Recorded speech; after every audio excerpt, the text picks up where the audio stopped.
of the things that Louis said earlier that really struck me was innovation's the ultimate renaissance job, and I guess in some ways my career has been a bit of a renaissance career. I started as an investment banker, did some private equity, worked briefly at a hedge fund in Dubai, then persuaded some folks here in Boston who own a football team that I was the perfect guy to run a recycling and trash management startup for them, then worked in an online personal financial management startup, then moved to a startup that bought a commercial bank, which is a lot harder than it sounds, and then was hired by Brown Brothers in 2010 to start and lead their innovation efforts, and that's what I've been doing for, I guess, almost 3 years now.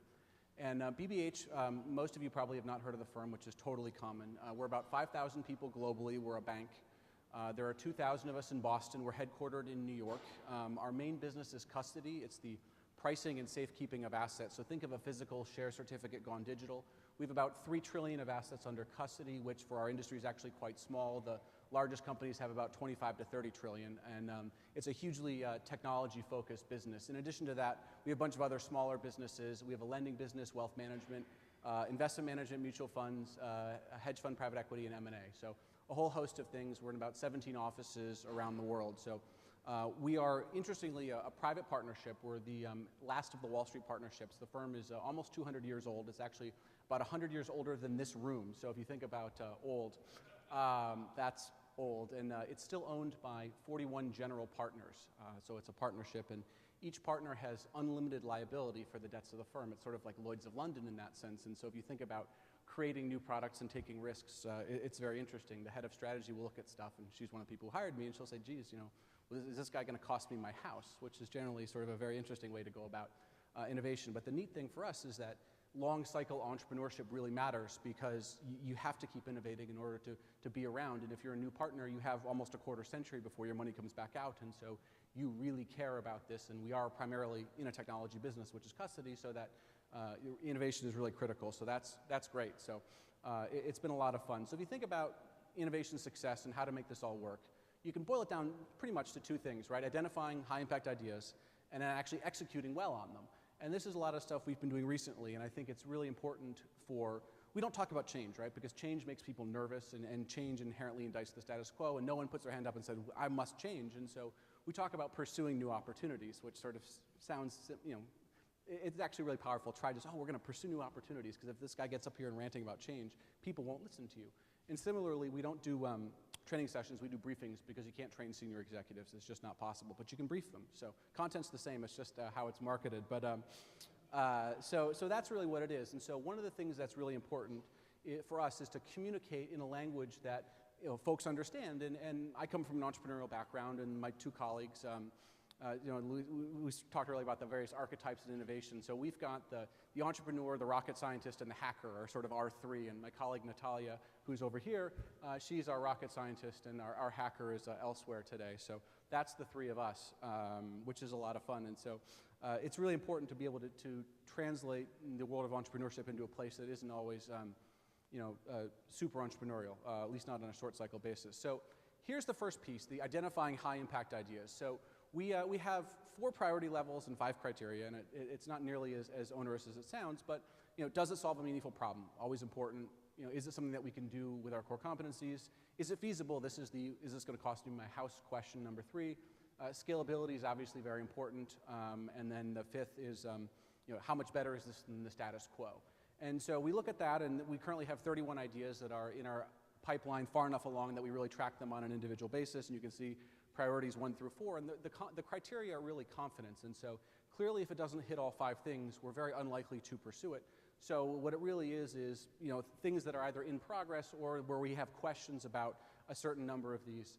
And I'm happy to email all these slides to anyone who'd like, so no need to take photos of me or really these slides. So I'm happy to shoot me an email after, and you can have them right now. So anyway, so that's really the priority and criteria. And there's a second piece of it, which is predicting execution. And this is not rocket science, as Natalia can certify, but it's really important. And so first of all, the colors. So we are fanatical about client service. We won an award a couple years ago as the best custodian ever.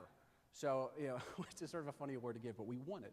And so we are fantastic at client service, and our competitors are 10 times larger, so we have to differentiate on that, and we do. And so we are very big on the red, amber, green status, and so we, of course, know the firm well, and we communicate in ways that they understand, which is the same reason why I wear a suit, because if I didn't, people wouldn't take me seriously, and you kind of have to blend in to plot the revolution. So that's sort of what we're doing here. And if you look at the dimensions here, we really look at it and say, if you think about innovation execution, for us, there's really 4 key dimensions. So it's the magnitude of cultural change, and of course these are all nicely color-coded, our degree of process control, reliance on new technology skills, and sort of all the new stuff, and then how dependent are we on the core to succeed. And if you look at, these are actually the last 5 ideas we've gone through, and idea number 1 is, was sort of is the best one of the bunch. Yes, it was highly dependent on the core, but everything else was great, and all that dependency wasn't that big a deal because we had a lot of control, and it was really just a prioritization question. And you can see on the right the high quality execution and a high priority idea. So that's, thumbs up, right? So the next one was really incremental, not so innovative, but we did it anyway in sort of the various horizons. And so really easy to do because we can innovate by consensus. And I'd say similar to the Mayo Clinic, 41 partners, our decision-making process is very consensus-driven. It's very much of a faculty, and our managing partner is the dean of the faculty, but it's very consensus-driven. So idea number 2 is really easy, but it wasn't that innovative, but it obviously worked very well. And you can see number 3 a little questionable, and then 4 and 5 are really tough. And 4 was sort of a big one that got away, or a big one that may not perform as we hope, because just from a execution perspective, it's really countercultural, it's really hard, and it's a high priority idea that right now, the way we're set up, isn't really likely. It's really technology heavy. It's a fairly significant degree of process change and a lot of new tools, and so it really is hard for the organization. And so what we can do is we can show this to the partners. I work for one of the 10 most senior partners, which is very helpful from a governance perspective to really have that strong seat at the table. And of the 41, 4 of them were sort of the folks who hired me and support this, which is great. And then, so we have this, and we can show them in the RAG status that they're used to seeing in every other part of the business. Hey, by the way, here's where we are. And then you put item 1 and item 2 together, and you get really nice things like this chart. So you can say, great, here's our whole pipeline. And if you look at, like anything in life, you want to be in the upper right-hand quadrant, right? Sort of up here, these are these great high-impact ideas that have really high execution quality. They're awesome, new, disruptive stuff, and we're going to really make it work. And obviously, the ones over here, we want to move over to the right. And so they, of course, often focus there and say, well, what do we need to do? And gosh, there's a lot of good ideas. There's big bubbles over here that are all red. How do I do that? And we want to move those over. And then this lower stuff is really the things we're not so sure about yet. We're still researching to see if they actually hit all of our criteria or not.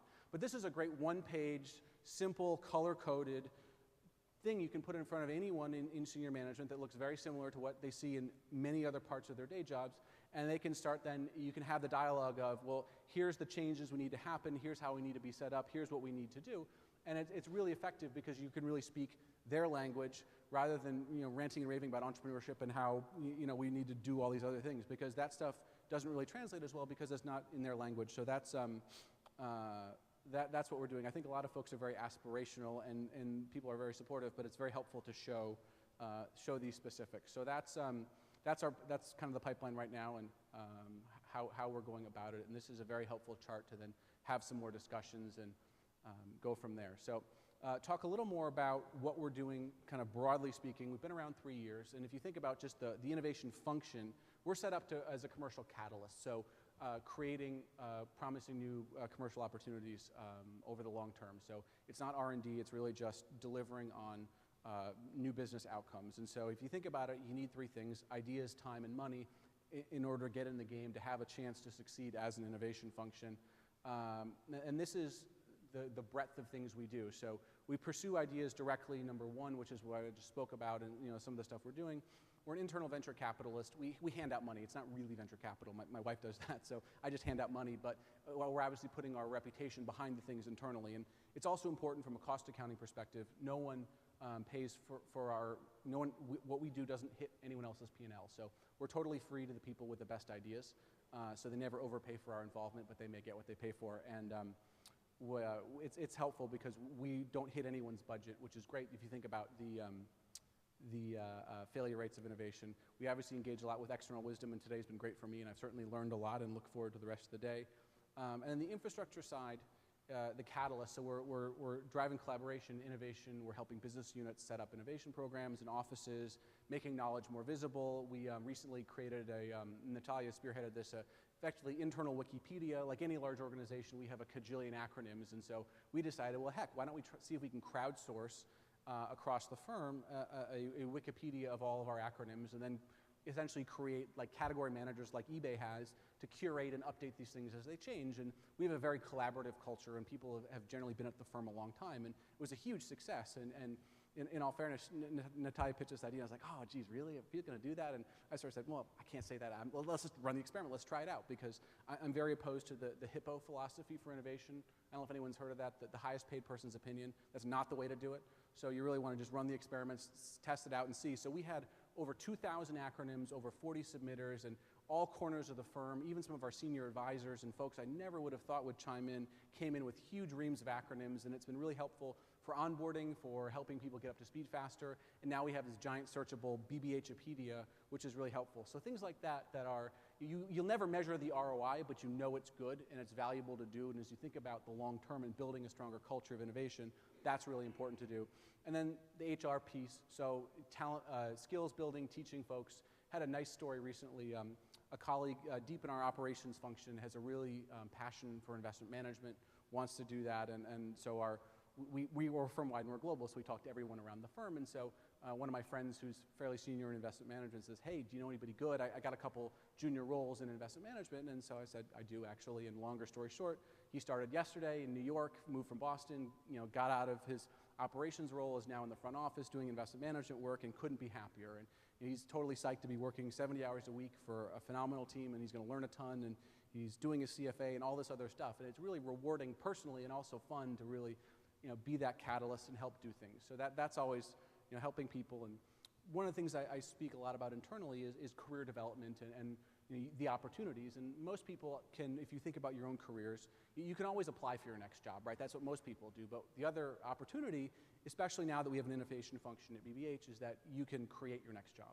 And a number of people internally have done that, which is also really nice, because now you have this track record to say, well, look at Harold and Zach and these other folks, and they've done this. And their ideas have taken them in new places. They've built their careers. They've been promoted. They've created their next job. And I think that's a really great opportunity and something that you really can inspire people to do that. And then number 6, the metrics and advocacy. You saw the charts and the bubbles and all that sort of stuff, because clearly we're a bank. We're very big on metrics, and our straight-through processing rate is mathematically 0, which I do take great delight in pointing out. And our cost object for cost accounting is 1 innovation, since you really can't decompose that. And there's all kinds of other things, but it's obviously there's enough metrics that we have to keep the metric folks happy while still preserving our independence. So that's good. This is sort of the one page that when I speak and internally, that management teams are really busy. People who run businesses have a lot on their plates. And so they like innovation. They're totally supportive of the concept, but what's the ask? How do you make it tactical and tangible and say, okay, Phil, great. Now what do you want me to do? And so I tell them it's not a pop quiz, but you need to answer these questions well if you want to be top performing. And of course, we have awards internally for the Office of the Year and the Department of the Year from an innovation perspective, and there's lots of recognition we do, because one of the great currencies we all have as innovation leaders is we have the power to anoint others as innovative. That is really valuable currency, because everybody wants to be innovative. And in some ways, the older people are, the more they really want to be innovative and feel as though they're totally current, and that is hugely valuable. And people are also really competitive. And so if you create a contest, the best way to do a contest, I think, by the way, is announce winners, don't announce the contest. Because then you can sort of tell 98% of the people, hey, by the way, you just lost, and here's the opportunity next time around. And that's always a fun way to start it. But we do that. And so this is really the one page people can just tear out, keep at their desk, and say, what does Phil want? What does the innovation team want from me? It's really this. So commercial projects where there's uncertainty, fairly straightforward. Experiments, pilot programs, right? This is the scientific method. This is hypothesis testing. This is not HIPPO. We don't want to hear about gut feel. We don't want to hear about hunches. We don't want to hear about that stuff. Run the experiment, gather the data, and then let's talk. So that's really important. It's a big cultural change, too, because people are very hierarchical, and certainly in a bank, if you think about it, if you've been lending money for 25 years, you probably know a heck of a lot more than someone who's been doing that for 5 years. But if you think about technology product development, that may not be the case. And so it's very countercultural. So really, we're very big proponents of encouraging experimentation. Building innovation into the lives, number 3, obviously very important. And then this is fun, participating directly in the creative process. A number of folks earlier touched on that. Super critical that you really need to have people directly involved, not just overseeing the creative process. So senior management needs to get their hands dirty. And 4B is actually a Lou Gerstner when he was doing the transformation at IBM, how many clients have you spoken with excluding sales situations and service problems? For most people, it's not a big number, and I think oftentimes it's zero, and that's a really great thing for client-facing people to really spend time with their clients, understand what's going on. And then 5 and 6 are positive and negative impact, and clearly we're always looking to identify the impediments and then do whatever we can to remove them. And of course, people love to give advice, so we're always eager to hear feedback and advice on what we're doing and what we can do better. So that's that piece of it. Sort of the process in 3 steps. Think about there's ideas, fairly obvious, solutions, the sort of the messy part, and products, which we all look great and we can tell a wonderful story in hindsight. So the solutions area is where we really focus. And what I think trips up a lot of companies and a lot of people is that what we all do is really the art of discovery. It's more effort may not lead to a better outcome. More people or more resources may not do more, unlike in the core business. And so if you think about the art of discovery versus the science of delivery, that's one of, I think, the big challenges that the people who've done science of delivery for 30 years often have difficulty looking at, well, I don't know, how's this going to work, or what's the plan, or well, how do you know this idea is going to go anywhere? Well, we don't, but let's try it out and see, and you never know in advance what's going to work, because if you do, it's either not innovative or you're probably already doing it somewhere. So this is the kind of little framework on just the various processes, but that the art versus science piece is, I think, quite challenging culturally in a lot of places. This is a quick, just a measurement methodology. This also goes back to the metrics piece, so we can show how innovative things are, and we can do the third derivative regression, whatever, but we can also just show over time how innovative are all the business cases that we go through. We have an annual budget process, and as part of that process, we measure all of the business cases for the core business, for our custody business, and score them on this innovation scale. We've been doing this since we started, and we created this scale. And it's quite helpful just to show people over time how innovative are the business cases, what are the most innovative ones, which are obviously the ones we work on. We also do a lot of advocacy work where we'll write business cases with people or for people for things we believe in and support. And it's wonderful when someone gets a phone call in the middle of budget season saying, hey, it's Natalia from Innovation. Can I help you write a business case? And they have a new best friend. And it's very helpful to do that. And we obviously can then advocate and run more stuff through the core business through the regular channels. And if you can sort of stealth in a bunch of really innovative stuff inside the core business, and you have your own budget on the side, all the better. So we have our own operating budget, our own capital budget, and then we try and do everything we can to get as much through the regular firm-wide process as well, which is sort of the bonus round, if you will. So these are the questions. We're looking for things that no one else is offering, no one's really asking for. They're not going to make a lot of money in the really near term because that's likely to be more innovative. Question 4, what's the outcome? Clearly we care most about revenue, commercial outcomes. If you think about ideas, right, they have sort of 3 flavors. You've got commercial ideas that are revenue producing or have revenue potential. You've got cost-saving ideas, and you've got productivity-improving ideas. It's sort of like Neapolitan ice cream, right? It's one of those 3. Or in many cases, it's multiples or all 3, or it varies over time. But fundamentally, those are your 3 buckets. And so we care about them all. We only fund the ones that are revenue-producing, but we clearly want to build a stronger culture of innovation, and we work on all 3, both cost, productivity, and the revenue-focused stuff. Question 5, we love stuff that doesn't fit into an established business line because most of the things around the margins are at the fringes, so clearly if it fits really neatly into something, it's probably not that innovative. And then 6 and 7, we want something that's simpler for clients and highly scalable for us. And then it boils down here for this little quartile chart here at the bottom, and we're on a big blue ocean strategy kick a few years ago, so we talk about it from red ocean to blue, and we can answer questions like how blue is our ocean and stuff like that, which is make some people happy, which is always important. Here are the investment criteria for our capital budget. So this is a 7-figure budget that we have. This is sort of the internal venture capital where we fund promising commercial opportunities around the firm. So it's commercial, top two quartiles of the scale. The team is really passionate, and this is, of course, the most critical one, that they have the skin in the game. They're coming in early, they're staying late. They really have that hunger. They really care deeply about this idea, and that's of course, most critical if you think about entrepreneurship in general. And then number 4, we're not the second chance round in the budget process, so we focus on stuff that's medium to long term or uncertain. It's not just stuff you didn't get funded through the regular process. And then, of course, number 5 is who's opposed to clear goals and objectives, and that of course makes people very happy. Couple thoughts just on some really interesting empirical research on innovation that we found really helpful. McKinsey actually has a lot of stuff on their website This is an article called Making Innovation Structures Work, and you can see some of the key pieces here that's really important. They studied about 3,000 innovation executives in and around the innovation world in 2012, and actually Marla Capozzi, who's one of the co-heads of their global innovation practice, is based in Boston, and a very, very bright woman, but it's something where they do a lot of research that's freely available to everyone that I think is really good, and I just call out for those thinking about how to do it or how to justify what you're trying to do, pointing out to really solidly done empirical research is always great. It's scientific method, not HIPPO, which is always wonderful. So that's something we point out. Just a quick recap here on what we're doing and what we offer. So it's time, funding, feedback.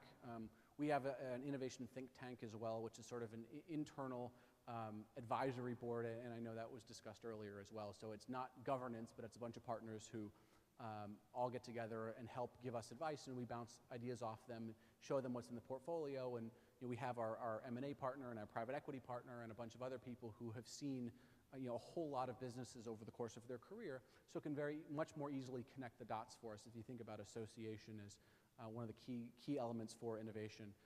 And then we're also that firm-wide hub for ideas, people, and projects. Your huddled ideas yearning to be free, and we're really that place where people can go for whatever they need, whether it's their own career advice or thinking about things, and also connecting those who really want to work on something with people who have a need and what have you. But we want to be the path of least resistance for all things entrepreneurial, and the more we see, the more we can help, and the better off we are. And so I think that's something that we strive for. So that's what I have today. If you want the slides, here's my email, phone number. Happy to share. I view this whole process and the innovation world is very open source. I know my biggest competitors have these slides, and that's fine, because what I really think the secret sauce is your pipeline. I think for me, the more people who see this can give feedback, can point out weaknesses, can suggest improvements, the better off I am, and certainly I'm happy to share with anyone who finds it beneficial. So I have plenty more behind this. If anyone's interested, shoot me a note, and very happy to share. And with that, thank you very much for listening.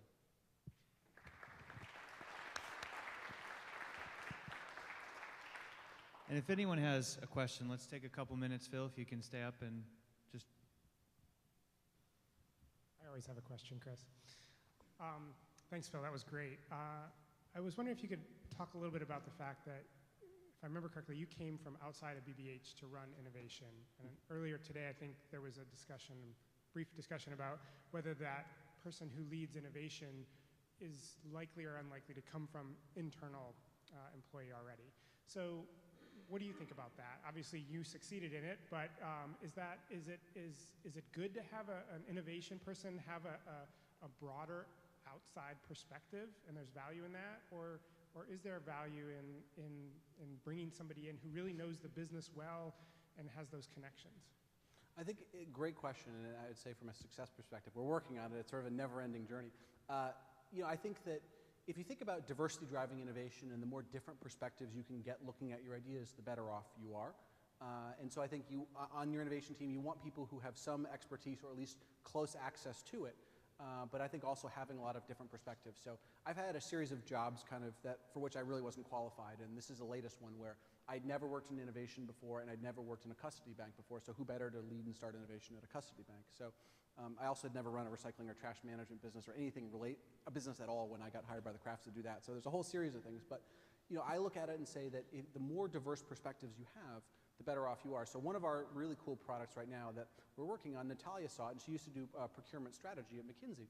And so she said, wow, this is a spend optimization problem. And all of our 25-year industry experts never thought about it that way because they're functional experts in this stuff. They don't think about the spend optimization world. And you can bring those different perspectives together and get really powerful outcomes. So I think that in many companies, the core business does not lack for functional experts. So if you make one of those people the head of innovation, that might be fine, but really make sure you have a lot of other perspectives as well. Because BBH, I can assure you, does not need another custody expert.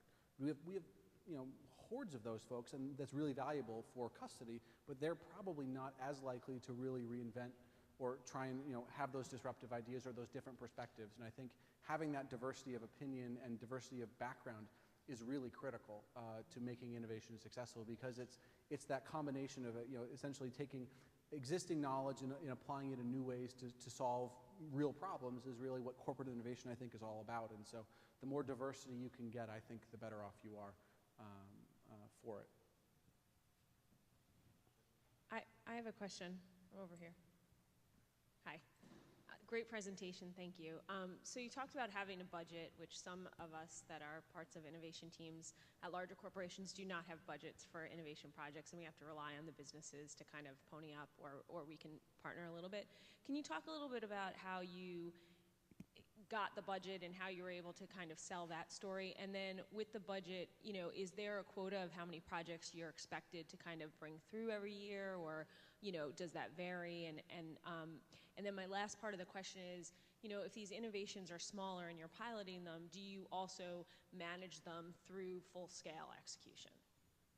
So from a budget perspective, when I was hired, the year before I was hired, so in 2009, the partners decided that building a culture of innovation was one of the firm's top 3 strategic priorities.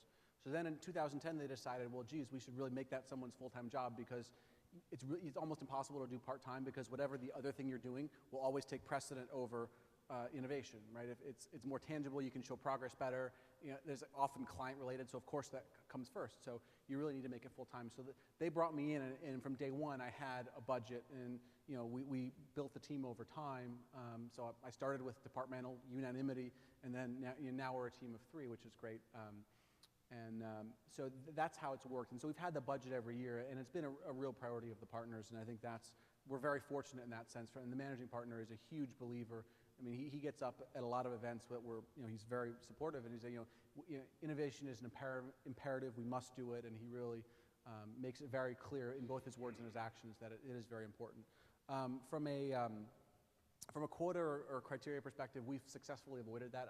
I couldn't tell you in advance what will work, what won't, what'll be big, what'll be small. Right now, we've got a couple pretty big things that will take a good bit of our budget for the year if we fund them and we really move forward. And I think that's exciting. And I have no idea if it's going to be 2 things or 20 things or whatever the case may be. Right now, we've had a few things we've been working on, a bunch of things for a while, and a few things that are really getting promising. And so we're going to put, I think, a lot of chips behind those. And you just never know. So I like that entrepreneurial flexibility, and I try and avoid meetings and structure as much as I can, and try and create it along the way, because I think that's better. And from a transition perspective, it tends to be case by case. We like to remain involved for a good bit of time. We don't do production builds in the innovation function. That goes back to the core, but it's sort of the art of discovery and figuring it all out. And then we typically, when we are building production stuff, we transition. The core business in our technology division will do that, but we'll remain very involved and have a very, very strong voice on how it's done and what we're doing. And so, in some ways, that's sort of typically the transition point when it's technology related. Is how we do it. But it's very much kind of case by case, but that's how it tends to be. I know like the P&G folks really kind of own it all the way through scale up. We typically don't. The cool thing about our sales force and everything else is if we have something that works, there's 150 people all around the world who have all these great client relationships, and you can really scale stuff fast. And that's really what we leverage, and sort of a big force multiplier for the type of stuff we try and do.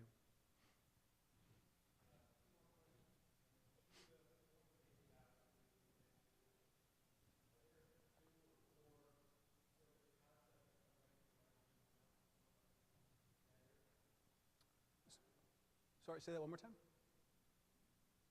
Sorry.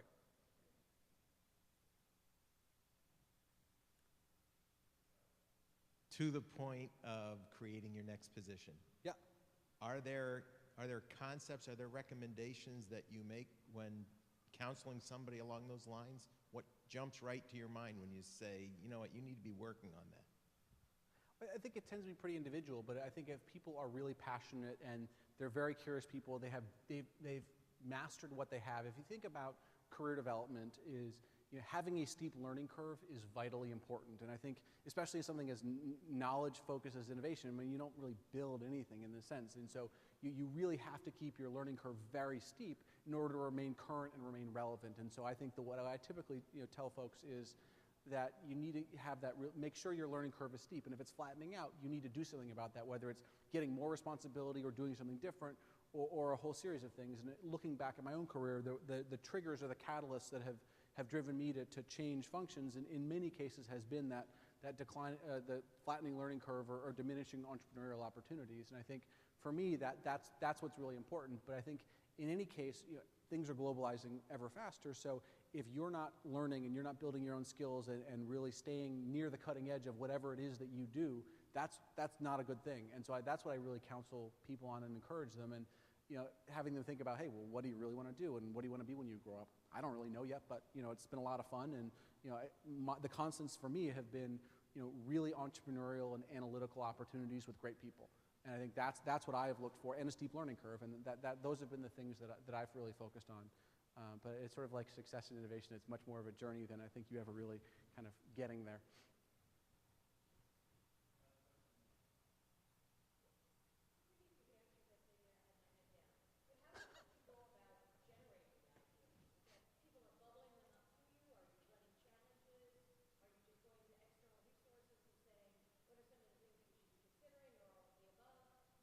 It's all of the above. I think that our best commercial ideas, we're in a very institutional business, and so you have to have a fairly deep level of expertise in order to understand the business and be effective. So the kind of apocryphal 24-year-old in the call center is not likely in our core business of custody to really have the next great idea. So it really tends to be the deep subject matter experts and those domain experts, and that's really where most of our most promising ideas have come from the best stuff. I think a lot of things that's supplemented or enhanced by a lot of time we spend externally with entrepreneurs, startups, and having a wife in venture capital is really great because the next pillow over has lots of good advice, and many others. And so I think that's helpful. We do a lot of the ideas by volume do come from the more junior folks, like in any company, because there's more of them, and they're typically more productivity and cost focused. So we ran a cost challenge and sort of a big cost containment type thing, and we got 150 ideas and a lot of good ones, and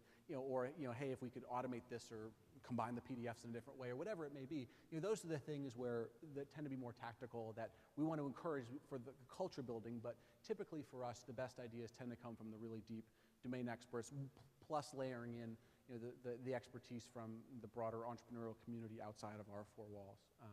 But I think all of it's important, and I think it's often the smaller stuff from the more junior folks is often easier to do because you can make a quick impact. It's fairly obvious, and it's fun to let people who are oftentimes not always supported by their own management teams have big visible wins. And suddenly, actually today, our BBHpedia contest winner who had the most submissions, we're throwing a celebratory lunch in New Jersey, and our chief technology officer is presenting him the award.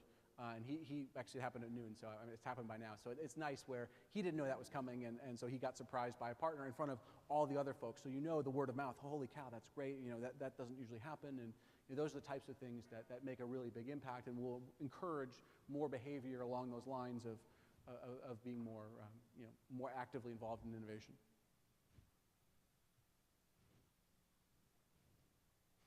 So this is really the last question.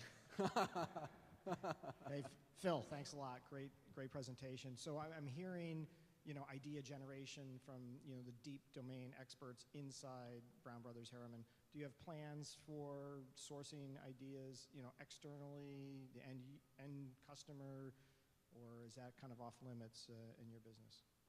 We spend a lot of time testing our hypotheses and running experiments with customers and showing them prototypes, and that's something that's very, very valuable, and getting client feedback is obviously very critical. We haven't done the sort of open innovation solver type, that type of incentive. We haven't really done that, and I don't think that's something that's likely to happen anytime soon. I think just our industry is a little more obscure, and I think regulatory-wise, that the thicket of navigating that's such that I think really we spend a lot of time with in-person conversations or showing web access with clients. So we do engage a lot with external parties, but I think for us it's probably less likely to be doing some of the challenge-based stuff for a host of reasons. But I think it's very critical. I think most smart people in the world don't work at Brown Brothers. It's just math. That there's only 5,000 of us in a whole big world out there, and I think that it's really important to engage with experts all over the place. And we spend a lot of time on the road, traveling, meeting with people, talking with folks, understanding what's going on, seeing clients, seeing our own salespeople, and really figuring out. Because I think we're a fairly old school place in a lot of ways, and I think a lot of our best ideas have come actually, in conference rooms, in meetings, sitting down, having an innovation catalyst, cold comes in a pint glass with our colleagues, and I think those are the types of things that really have resulted in a lot of the best ideas, and so there's no substitute for handshake, and so that's the type of stuff that we tend to do. But I think it'll be unlikely to see the BBH Open Innovation Challenge anytime soon. So for better or worse, I'm a pragmatist above all else. So it would take me too long. Great, thank you.